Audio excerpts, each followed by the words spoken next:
আমি অ্যাডভোকেট গোবিন্দ প্রামাণিক, মহাসচিব, বাংলাদেশ জাতীয় হিন্দু মহাজোট। গতকাল বিকালে শেখ হাসিনার পদত্যাগের পরে এদেশের হিন্দু সম্প্রদায় মনে করেছিল যে তাদের উপর বিশাল একটা হামলা, লুটপাট, অগ্নিসংযোগের ঘটনা ঘটবে।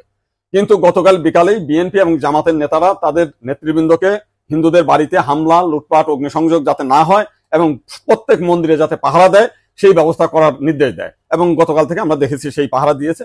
সাধারণভাবে হিন্দুদের উপরে বড় কোনো মন্দিরে কোনো হামলার ঘটনা ঘটে নাই।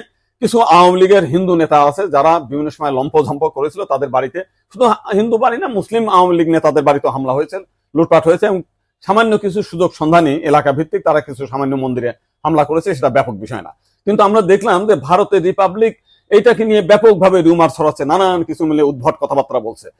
এবং আজকে দেখলাম শেখ হাসিনার নিয়ে তারা কাহিনী তৈরি করছে, বঙ্গবন্ধুর স্ট্যাচু মানে ভাঙছে, সেটা নিয়ে তারা খুব দুঃখে সাগরে ভাসছে। আমার এক সাংবাদিক ফোন দিয়েছিলাম, তাদের বলেছি যে আপনারা যদি শেখ হাসিনার জন্য যদি এত কান্না আপনাদের মধ্যে আসে, তো শেখ হাসিনা ভারতে গিয়েছে, আপনারা ভারতের প্রধানমন্ত্রী নরেন্দ্র মোদীকে সরিয়ে শেখ হাসিনাকে আপনারা